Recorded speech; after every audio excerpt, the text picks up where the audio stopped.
Good morning, guys. It is too early, and I'm Stephen B. It's the day after the U.S. presidential election 2016, and the actual election day was just as crazy as the whole campaign. It was a tight race, tightly contested, and really came down to the line. There was never going to be either way that it would have gone. There would have been a group of people disappointed. So I just wanted to talk a little bit. There's a lot of people saying things like, end of the world. People saying things like, like they're afraid of the future. And, none of us knows what the future holds. But no matter what your views are, or if you were more supportive of Hillary Clinton or Donald Trump, the sun still came up today. Life carries on, and the American government system is built in such a way that there's checks and balances in place.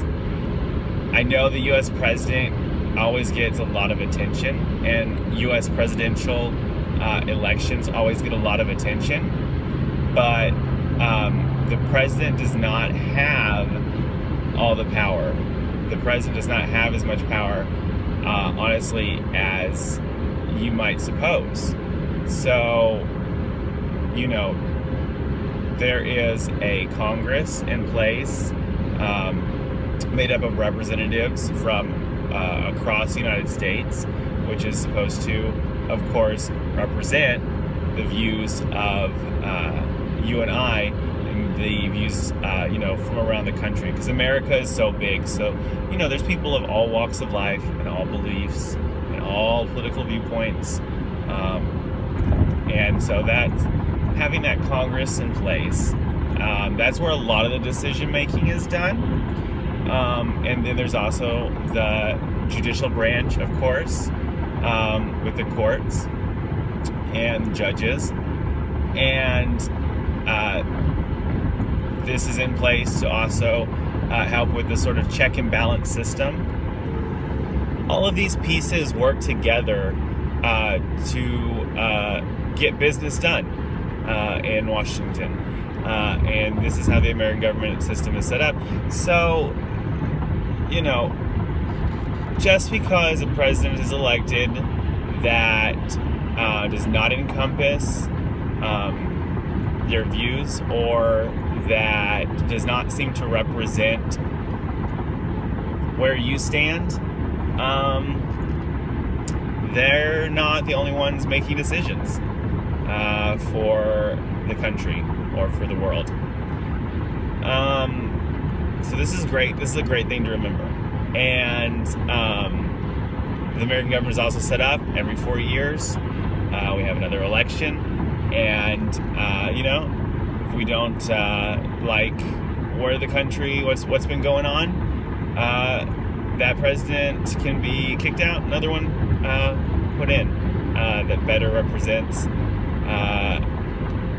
the American people. So, that's just, I wanted to put that out there, put some positivity out there, that it is not the end of the world.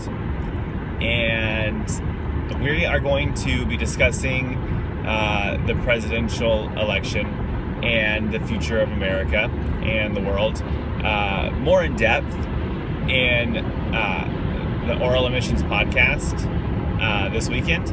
I'm very excited to hear Ike's views. I've got some tough questions for him, and I expect some answers.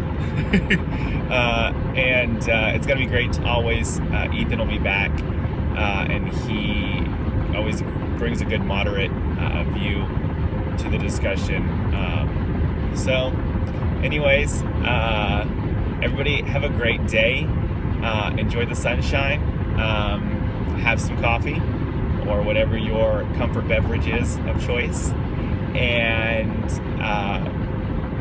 remember that every day brings a chance for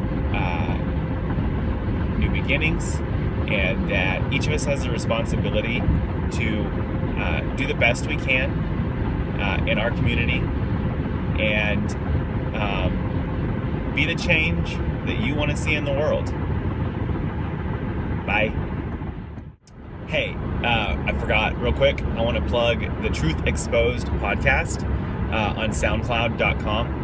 It's hosted by Sam Beiser and Josh Beiser, cousins of mine, and it's a great sister project to Oral Emissions, and they have they come at politics from a very conservative viewpoint, but they do a lot of research, and really proud of those guys. So check it out, Truth Exposed. You can find that on SoundCloud.com, and you can also find the latest episodes of Oral Emissions podcast on SoundCloud.com and iTunes. See you later.